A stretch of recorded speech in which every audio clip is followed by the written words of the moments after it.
Praise the lord. దేవునికి స్తోత్రము కలుగునుగాక.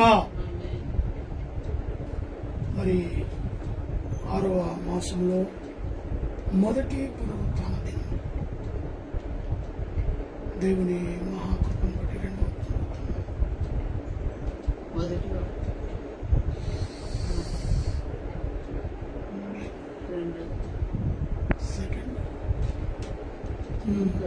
పునరుత్థాన దినం. నా ప్రాణమా యెహోవాను సన్నుతించుము, నా అంతరంగములో ఉన్న సమస్తమా ఆయన పరిశుద్ధ నామమును సన్నుతించు. నా ప్రాణమా యెహోవాను సన్నుతించుము, ఆయన చేసిన ఉపకారములో దేనిని మరువకు. సమస్త దేశములారా యెహోవాకు ఉత్సాహధ్వని చేయుడి, సంతోషముతో యెహోవాను సేవించుడి. ఉత్సాహగానము చేయుచు ఆయన సన్నిధికి రండి. యెహోవాయే దేవుడని తెలుసుకునుడి. ఆయనే మనలను పుట్టించెను, మనం ఆయన వారు, మనము ఆయన ప్రజలము, ఆయన మేపు గొర్రెలము. కృతజ్ఞత అర్పణలు చెల్లించుచు ఆయన గుమ్మములో ప్రవేశించుడి. కీర్తనలు పాడుచు ఆయన ఆవరణములో ప్రవేశించు. ఆయనను స్తుతించుడి, ఆయన నామమును గణపరచుడి. యెహోవా దయాళుడు, ఆయన కృప నిత్యముండును, ఆయన సత్యము తరతరములు ఉండును. ప్రార్థన చేసుకుందాం. మహాపరిశుద్ధుడైన ప్రేమ కలిగిన తండ్రి, దయ కలిగిన యేసు ప్రభువా, మీ పాదాలకు వందనాలు. గడిచిన 5 మాసాలు ముగించుకొని 6వ మాసం మొదటి పునరుత్థాన దినములో ఈ రీతిగా నీ పాదాల సన్నిధిలో అయా కనపడటానికి ఇచ్చిన సమయాన్ని బట్టి స్తోత్రాలు. ఈ పునరుత్థాన దినములో అనేకులు కూడా ఆయా సంఘాల్లో చేరి నిన్ను స్తుతిస్తూ ఆరాధిస్తూ గణపరుస్తూ ఉండగా నీ సన్నిధి కాంతి ప్రకాశం వచ్చింది. ఆయా దైవజనులను బట్టి ప్రార్థిస్తున్నాం. నీ ఆత్మ అభిషేకము దైవజనుల మీద కుమ్మరించండి. చక్కటి వాక్యోపదేశము అయా వారి నోట్లను నీ నోటుగా మార్చి చక్కగా నీ వాక్యాన్ని బోధించే బిడ్డలుగా అభిషేకించండి. అదే రీతిగా మమ్మను బేతేలు క్రీస్తున్నా ఫేస్బుక్ లైవ్ ద్వారా జరుగుతున్న ఆరాధనలు ఆరు పంపులు పొందుతున్న ప్రతి బిడ్డను దీవించండి, మమ్మను మా కుటుంబాన్ని ప్రత్యేకంగా మా స్తుతులకు ఆరాధన పల్లకి మీరు మా మధ్యలో ఉండి ఆరాధనను జరిగించి ఘనత మహిమ ప్రభావాలు కేవలం మీరు మాత్రమే పొందగలరు. యేసు నామములో అడిగి వేడుకుంటున్నాను తండ్రి, ఆమేన్. మంచిది, కొన్ని పాటలు పాడుకుందాం.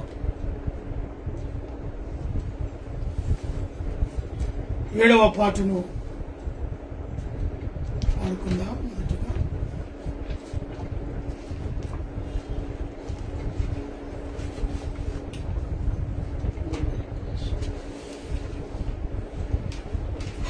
ఏడవ పాట. భూమ్యాకాశములు సృజించిన యేసయ్యా నీకే స్తోత్రం. నీ ఆశ్చర్యమైన క్రియలు నేనెలా మరచిపోదును. నీ ఆశ్చర్యమైన క్రియలు నేనెలా మరచిపోదును. హల్లెలూయా, హల్లెలూయా, హల్లెలూయా, హల్లెలూయా, హల్లెలూయా,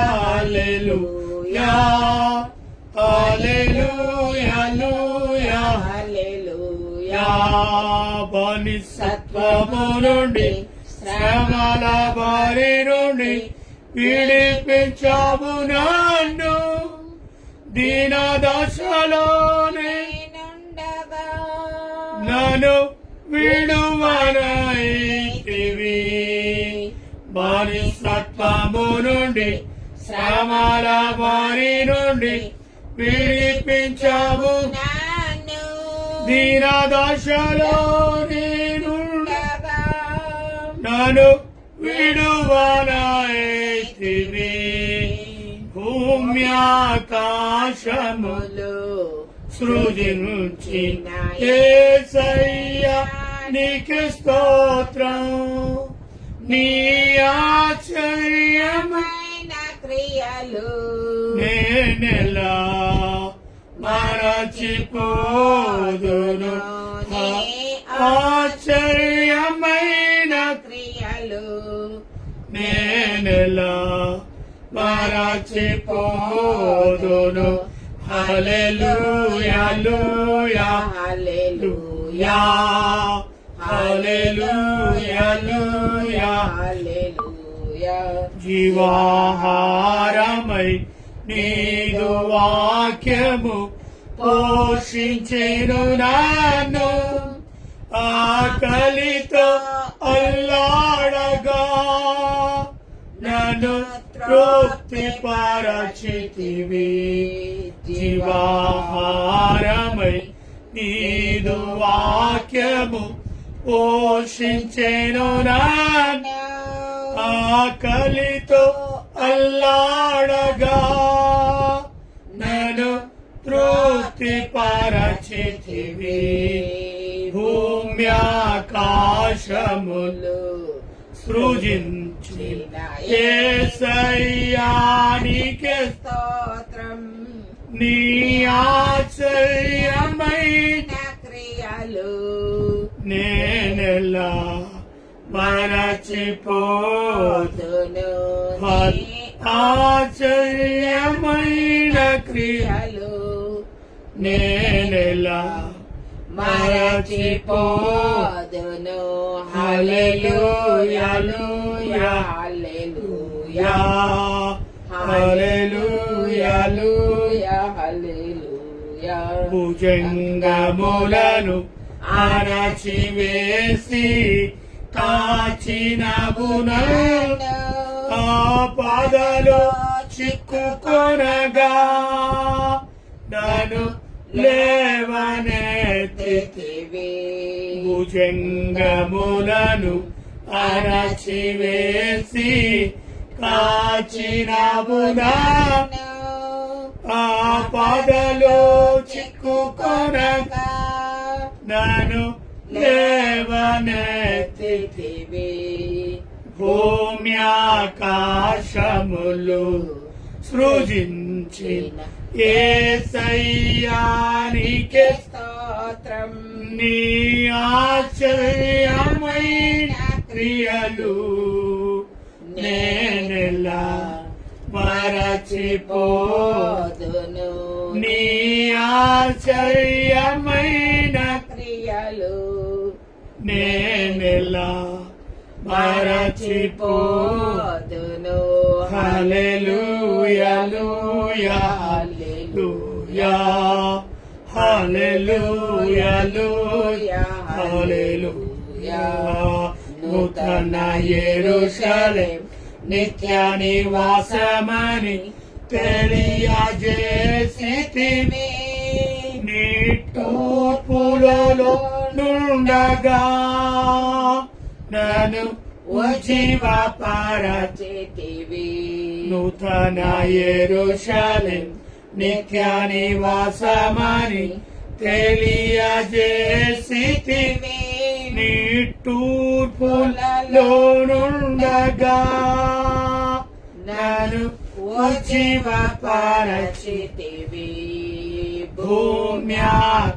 భూమ్యాకాశములు సృజించిన యేసయ్యా నీకే స్తోత్రం నీ ఆశ్చర్యమైన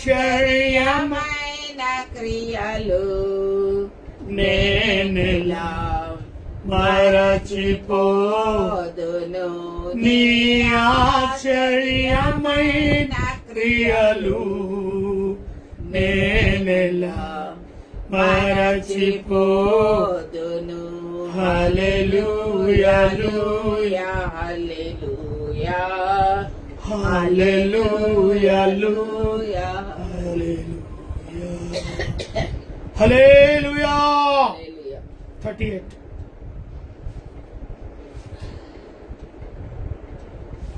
స్తుతి చేసి నే పాడనా స్తోత్రగీతం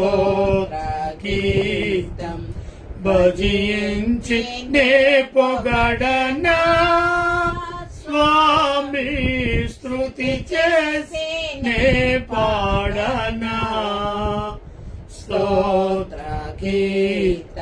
హల్లెలూయా హల్లెలూయా హల్లెలూయా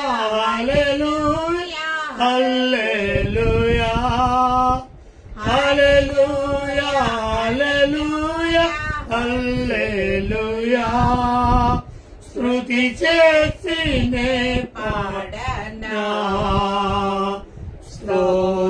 స్తోత్రగీతం దానియేలును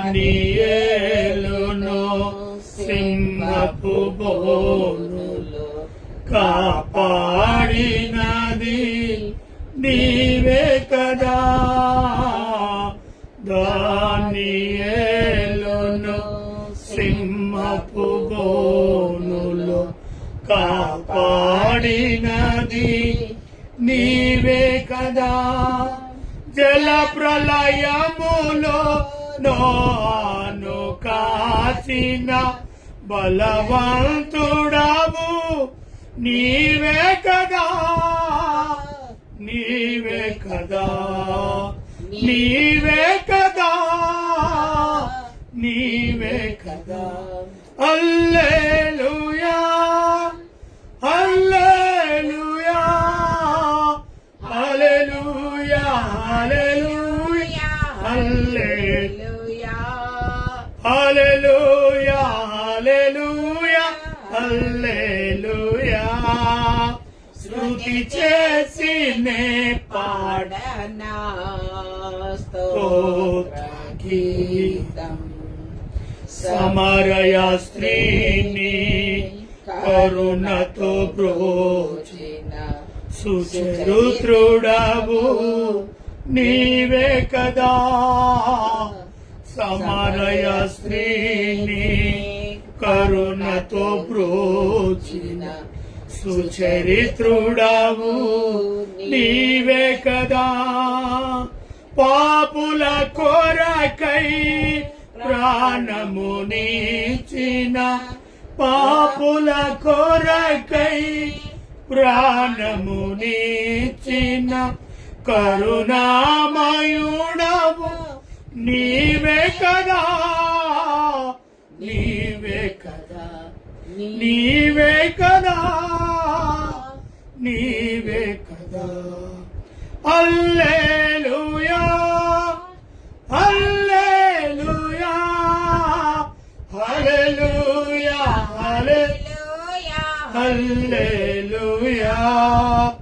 హల్లెలూయా హల్లెలూయా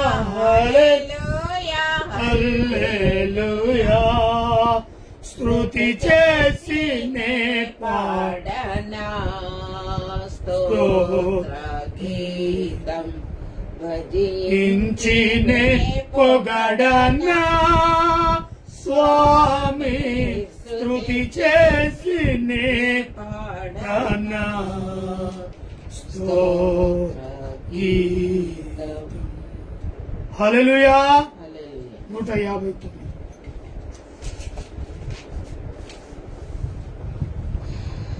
కొండలలో లోయలలో అడవులలో ఎడారులలో కొండలలో లోయలలో అడవులలో ఎడారులలో నన్ను గమనించిన నన్ను నడిపించిన నన్ను గమనించిన నన్ను నడిపించిన యేసయ్యా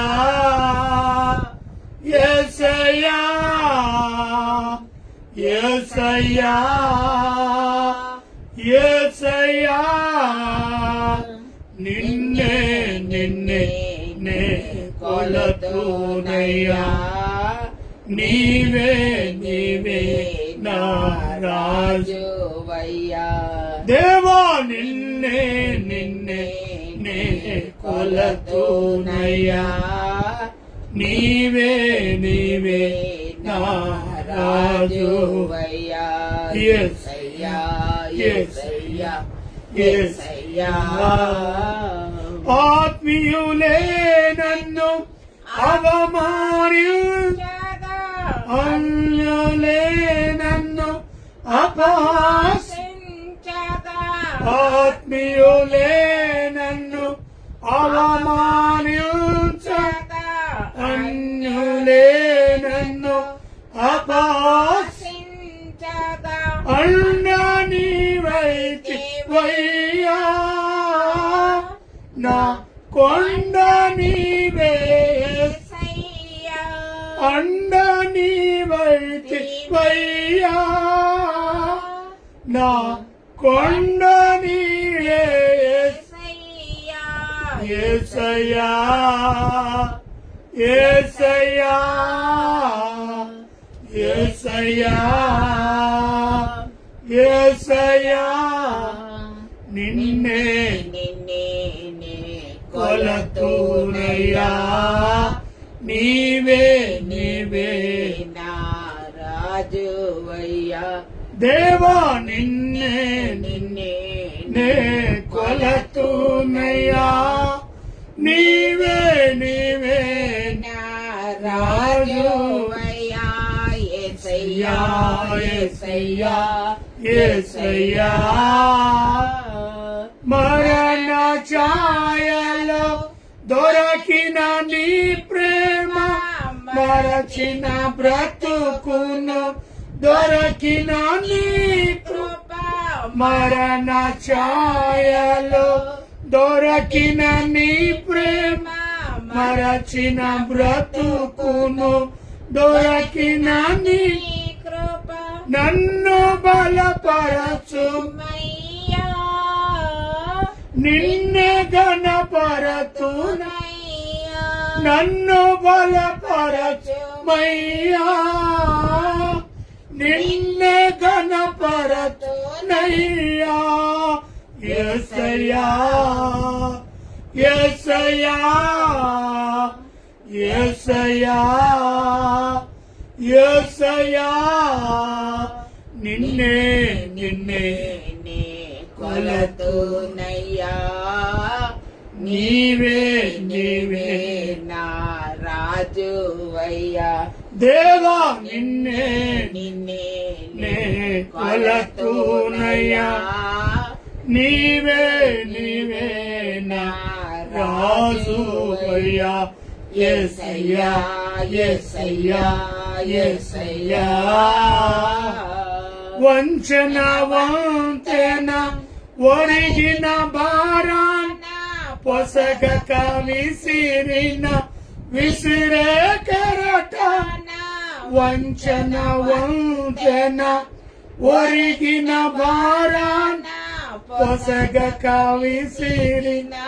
విసిరే కెరటాన కలల కడతేనావా నీ వలలో నన్ను మోసినావా కలల కడతేనావా నీ వలలో నన్ను మోసినావా యేసయ్యా యేసయ్యా యేసయ్యా యేసయ్యా నిన్నే నే కొలతునయ్యా నీవే నీవే నా రాజువయ్యా దేవా నిన్నే నే కొలతునయ్యా నీవే నీవే నా రాజువయ్యా యేసయ్యా యేసయ్యా యేసయ్యా హల్లెలూయా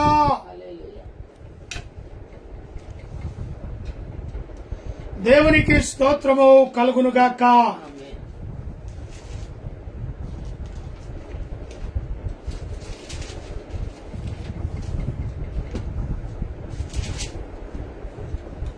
మంచిది. 119వ కీర్తన గత వారము 10 వరకు చదువుకున్నాం. మరి 11 నుంచి 20 వరకు మన మధ్యలో ఉన్న పాస్టర్ గారు. ఓకే, అందరము కలిసి చదువుకుందాం. నీ ఎదుట పాపము చేయకుండానట్లు నా హృదయములో నీ వాక్యమును ఉంచుకొని ఉన్నాను. యెహోవా, నీవే స్తోత్రము నొందిన తగిన వాడవు.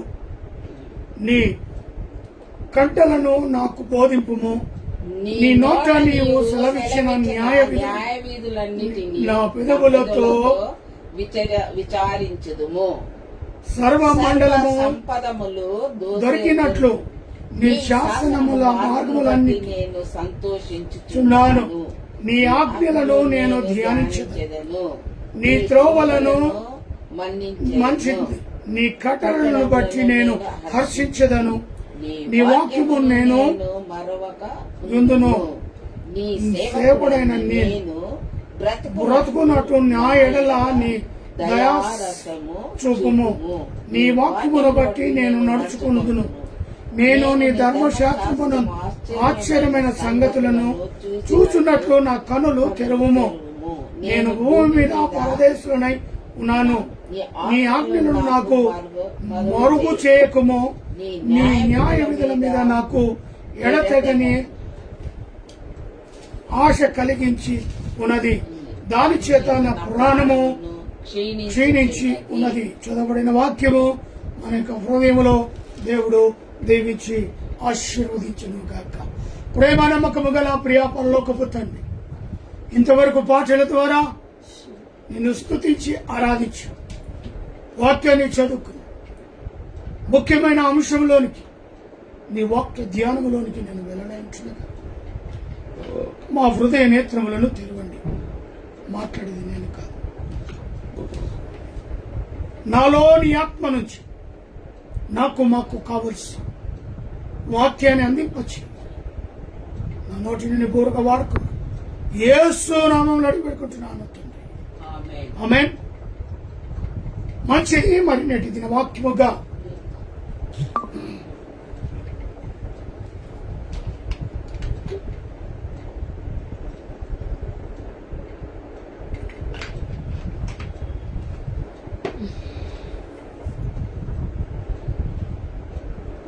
మీరు నన్ను పోలి నడుచుకునుడి. ఫిలిప్పీలకు రాస్తున్న పత్రిక 3వ అధ్యాయం.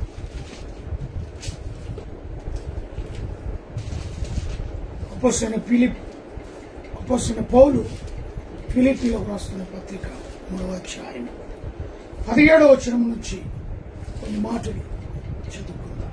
సహోదరులారా, మీరు నన్ను పోలి నడుచుకునుడి. మేము మీకు మాదిరి అయి ఉన్న ప్రకారము నడుచుకొను వారిని గురిపెట్టి చూడుడి. ఇది సాక్షాత్తు పౌలు గారు ఫిలిప్పీ సంఘములో బోధిస్తున్నారు. అద్భుతమైన సాక్ష్యం. ఈరోజు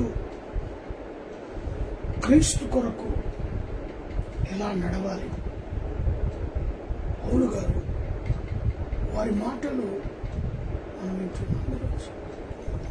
సహోదరులారా,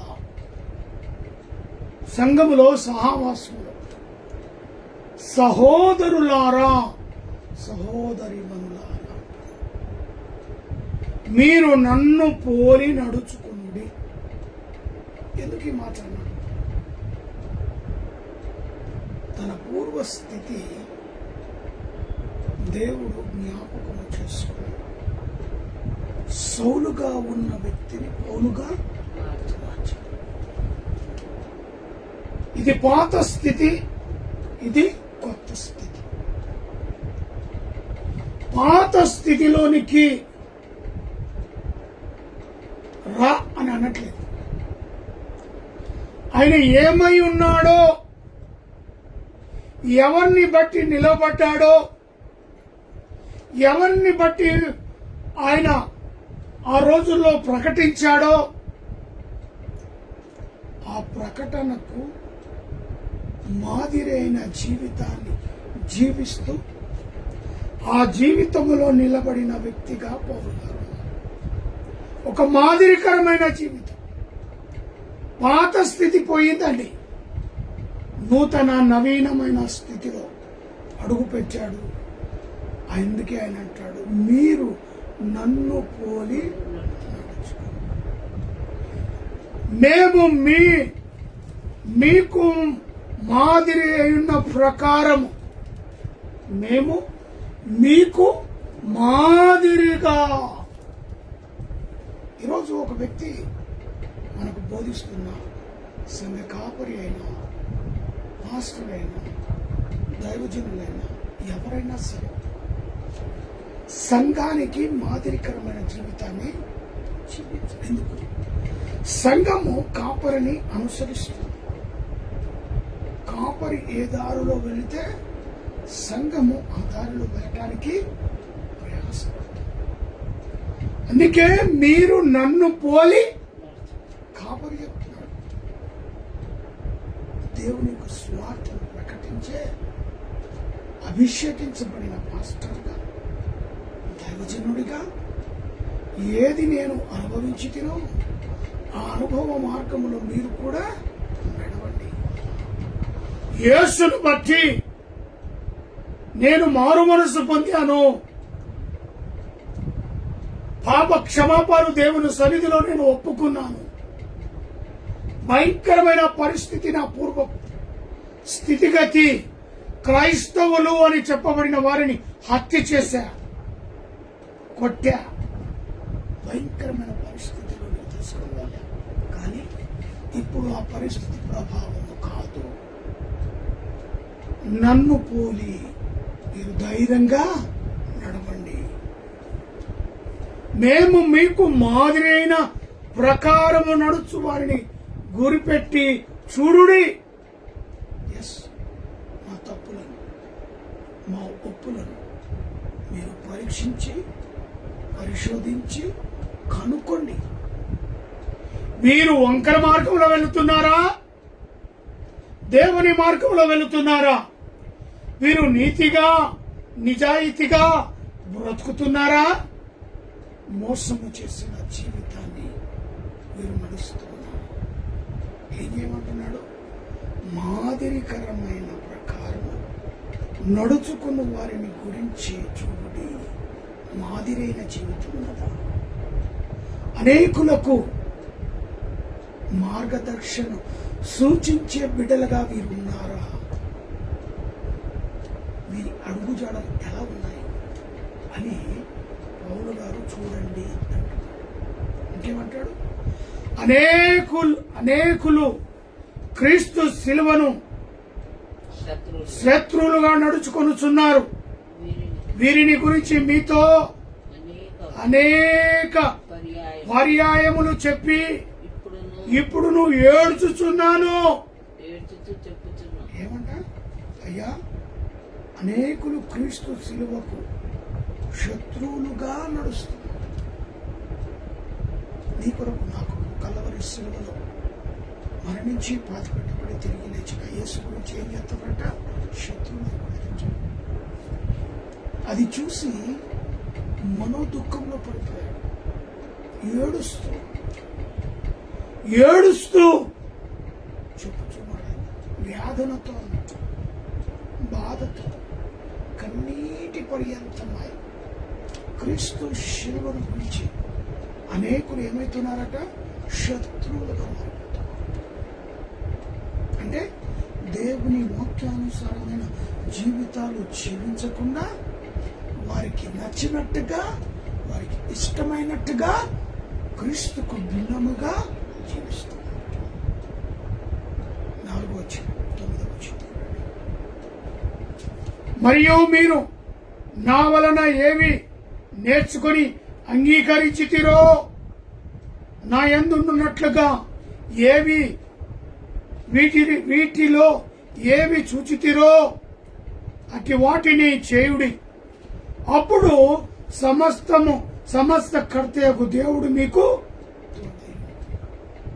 ఇది కాదు, నేను ఏది బోధించాను, మీరు ఏది వింటిరో, ఏది కనిపెట్టిరో వాటిని చూచిరు, వాటిని చేయుడంట. ఏం చేశాడు ఆయన? ప్రకటించాడు, బోధించాడు, వాక్యానుసారమైన జీవితాన్ని జీవించాడు. అందును బట్టి మరి సమాధానకర్త యొక్క దేవుడు మీకు ఏమై ఉంటాడట? 4వ అధ్యాయం 9వ వచనం. మరి ఆ రకంగా వేటిని మనము ఆయన వలన నేర్చుకుని అంగీకరించుతున్నాం. నా యందు ఉన్నట్టుగా ఏది వింటిరో అవన్నీ కూడా గ్రహించండి. అప్పుడే దేవుడు సమాధానకర్త దేవుడు తోడైంటాడు. అది ఆయన బోధిస్తున్నాడు ఒకవైపు, కానీ ఆయనకు భిన్నంగా సిలువకు శత్రువులుగా నడుస్తున్న కొందరు ఆ రోజుల్లోనే ఉన్నారండి. క్రీస్తుకు వ్యతిరేకమైన వాళ్ళు నేటి దినంలో ఉండటంలో తప్పు లేదు. ఆ రోజుల్లోనే ప్రయాసపడ్డాడు, ఆ రోజులోనే శ్రమ పడ్డాడు, ఆ రోజులోనే కొట్టబడ్డాడు, ఆ రోజులోనే చెరసాలలో వేయబడ్డాడు, ఆ రోజులోనే తృణీకరించబడ్డాడు. క్రీస్తు కొరకు నానా విధమైన శ్రమలు అనుభవించాడు. చివరిగా ఆ శిలువ గురించి శత్రువులుగా నడుస్తున్న వారి గురించి మీతో అనేక పర్యాలు చెప్పి ఇప్పుడు ఏడుచుతూ చెప్తున్నానంటాడు, బాధతో, వేదనతో. ఎందుకంటే ఆయన మీరు ఏమి నా వలన నేర్చుకుని అంగీకరించుతారో, నా యందు ఉన్నట్టుగా ఏవి వీటిలో ఏవి విచారించుతారో అటు వాటిని చేయుడని ఒకవైపు బోధిస్తూ, ఆ బోధకు వ్యతిరేకంగా జీవిస్తున్న వారిని, సిలువకు ఆ వ్యతిరేకంగా ఉంటున్న వారి విషయంలో ఆయన ఏడుస్తూ బాధపడుతూ చెప్తున్నాడు. ఆ తర్వాత 19వ వచనం, నాశనమే వారి అంతము, వారి కడుపే వారికి దేవుడు, వారు తాము సిగ్గుపడవలసిన సంగతుల యందు అతిశయపడుచున్నారు. వాటి మీదనే ఎంత ఘోరమైన పరిస్థితి. వారి కడుపే వారి దేవుడు, వారి కడుపే వారి దేవుడు. నాశనమే వారికి అంతంగా వస్తుంది. సంగతులను ముందు అతిశయపడుతున్నారు. భూ సంబంధమైన వాటి మీదనే మనస్సు పెట్టుకుంటున్నారు. ఏమి తినాలి, ఏమి తాగాలి, ఎలా ఉండాలి, ఎలా జీవించాలి, ఏమి సంపాదించాలి, ఎవరిని మోసం చేయాలి, ఏ విధంగా డబ్బు సమకూర్చాలి, ఎంతమందిని కొట్టాలి, ఎంతమందిని చంపాలి. భూ సంబంధంగా ఉండే క్రియలన్నీ కూడా ఇవే కదా. నా అనటానికి నాకు కావాలి అనుకున్నవాడు ఎంతకన్నా తెగిస్తాడు. అదే జరుగుతుంది భూ సంబంధమైన వాటి, భూ సంబంధమైన వాటిపైనే మనసు. మన పౌరస్థితి పరలోకమందు ఉన్నది. అక్కడి నుండి ప్రభు అయిన యేసుక్రీస్తు నిన్ను రక్షించునని నిమిత్తము కనిపెట్టుకొనుచున్నాం. మన పౌరస్థితి ఇహలోకమందు లేదు, ఈ లోకమందు లేదు. ఈ యొక్క లోకము మనం ఒక యాత్రికులుగా వచ్చిన లోకము. ఈ లోకములో కొన్ని రోజులు మాత్రం ఉండటానికి వచ్చిన లోకం. మన పౌరస్థితి పరలోకమందు ఉన్నది. ఇక్కడుండి గురి పెట్టుకొని పరలోకానికి వెళ్ళే స్థితిగా ఈ జీవితంలో మనం మార్చుకోవాలి. ఆ పరలోకానికి సిద్ధపాటు కలిగి నేర్చుకోవాలి. ఆ పరలోక ప్రయాణం కొరకు ఇక్కడ సిద్ధపాటు కలిగి ఉండాలి. ఎలా సిద్ధపాటు జరగాలో, ఏ విధంగా ఉండాలో ఆయన 3.5 సంవత్సరంలో తండ్రి దేవుడు మన యేసుక్రీస్తు మనకు చూపించాడు. 33.5 సంవత్సరాలు 3.5 సంవత్సరాలు చేసిన అద్భుతాలను బట్టి ఆ పరలోక పట్టణానికి ఏ విధంగా వెళ్ళాలో నేనే మార్గమును, సత్యమును, జీవమునని తెలియజేసిన క్రీస్తును వెతికి ఇహలోకమందు పరలోకమునకు. అందుకే చాలా చక్కగా చెప్తున్నాడు, మన పౌరస్థితి పరలోకమందు ఉన్నది. అక్కడి నుండి ప్రభు అయిన యేసు క్రీస్తును మన రక్షకుని నిమిత్తము కనిపెట్టుకొని ఉన్నాము. మరి కనిపెట్టుకో.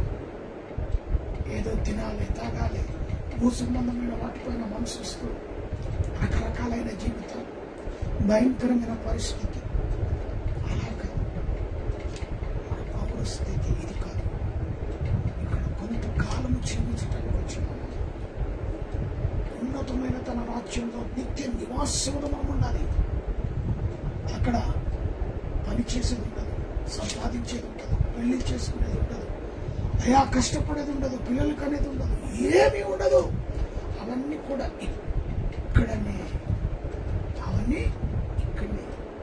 అని మన స్థితి అక్కడ ఉంది కాబట్టి దాని కొరకు ఇక్కడ ప్రయాసపడాలి. ఇంకేమంటాడమ్మా?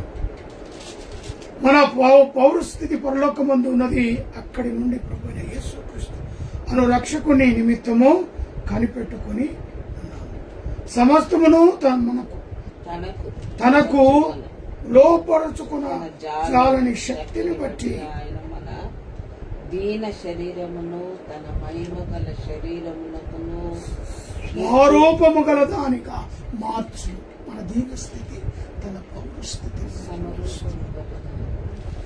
ఆ దీన స్థితిని కలిగి ఉంటుంది. ఆయన ఉన్నతమైన తన మహిమ గల శక్తిలోకి ప్రవేశిస్తాడు. ఎవరిని లెక్క చేయకుండా ఇష్టానుసారంగా జీవించి నేనే, నాది అన్నట్టుగా ప్రవర్తిస్తే దేవునికి అనుకూలమైన మనసు కాదు. పౌరస్థితి కొరకు పోరాడాలి. పౌరస్థితి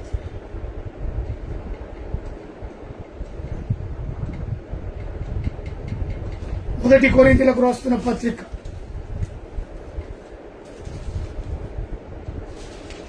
4వ అధ్యాయం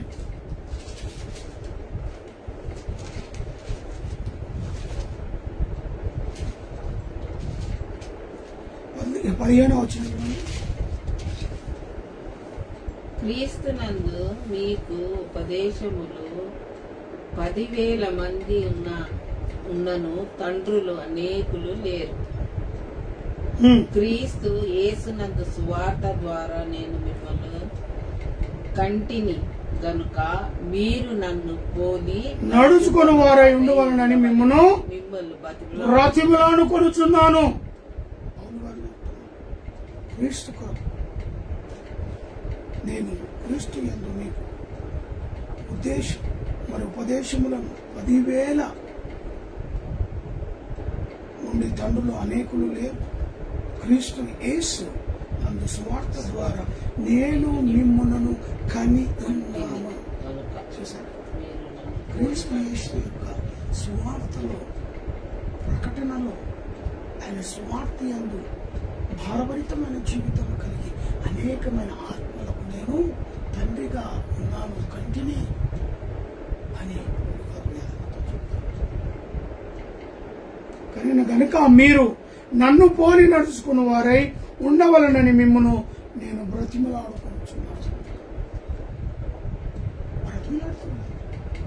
క్రీస్తును పోలి నేను ఏ విధంగా నడుచుకున్నాను?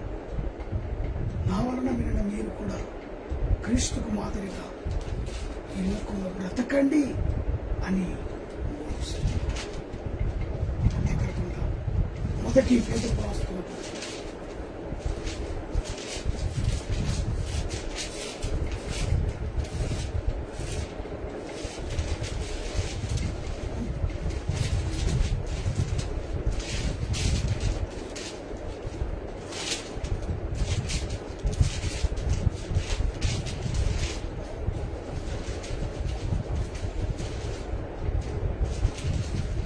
5:3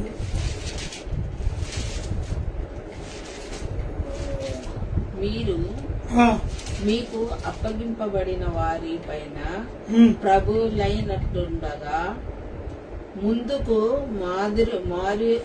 మీకు అప్పగించబడిన వారిపై ప్రభు అయినట్లుగా ఉండుడి. మాదిరిగా ఉండు. ఎలా ఉండాలట? మాదిరిగా అంటే క్రీస్తుకు మాదిరిగా.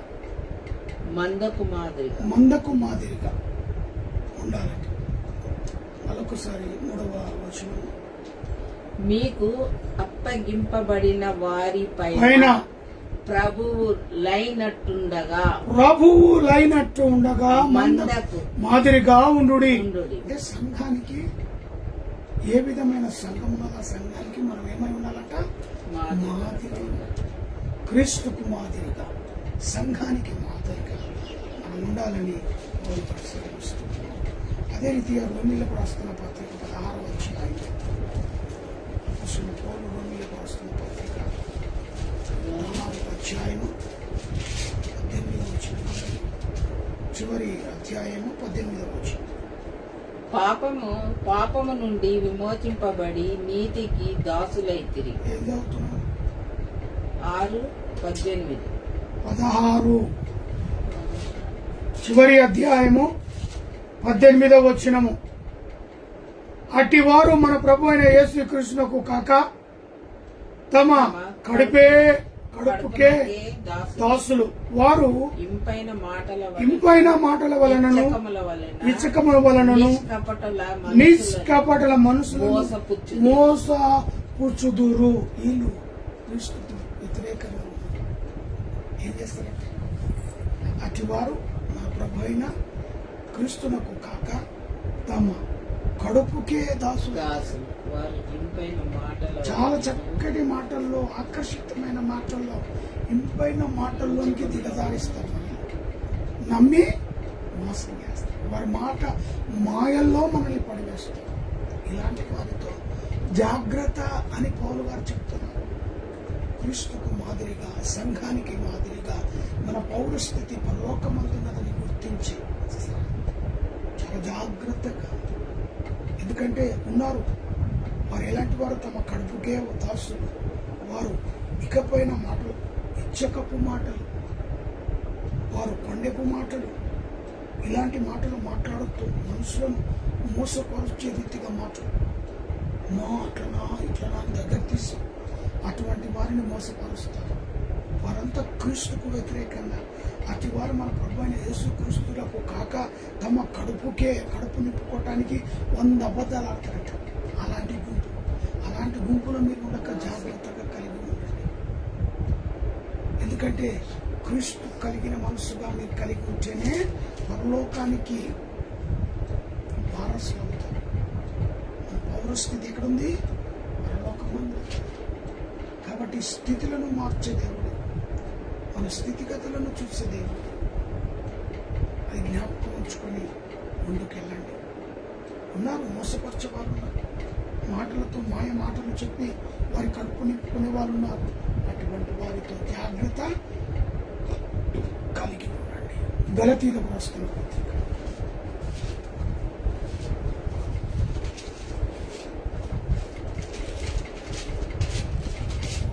6వ అధ్యాయం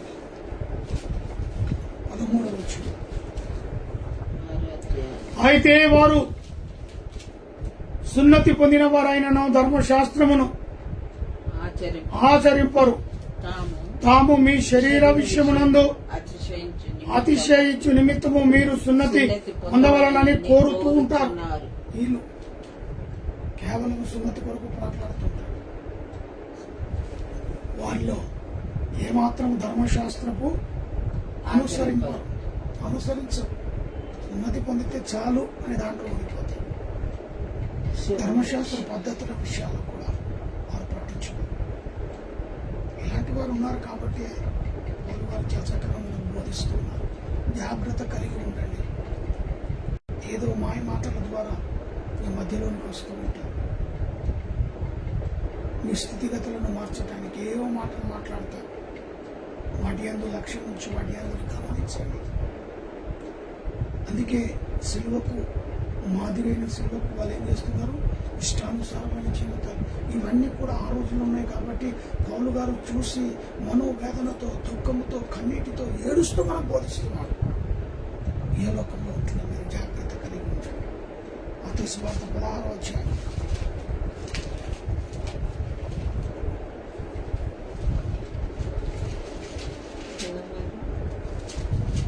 23వ వచనం. అయితే ఆయన పేతురు వైపు తిరిగి తిరిగి, సాతానా ఆ, నా వెనుకకు పొమ్ము. ఉమ్మని నీవు నాకు నీవు నాకు అభ్యంతకరము కారణమై ఉన్నావు. నీవు మనుషుల సంగతులనే తలంచుచున్నావు గాని దేవుని సంగతులను తలంపక ఉన్నావని పేతురుతో చెప్పాను. చూసారా ఇక్కడ 21, 22 కూడా మనం చూస్తే పేతురు ఆయనను ఒకవైపు తీసుకొని పోయి, ప్రభువా ఇది నీకు దూరమగు గాక.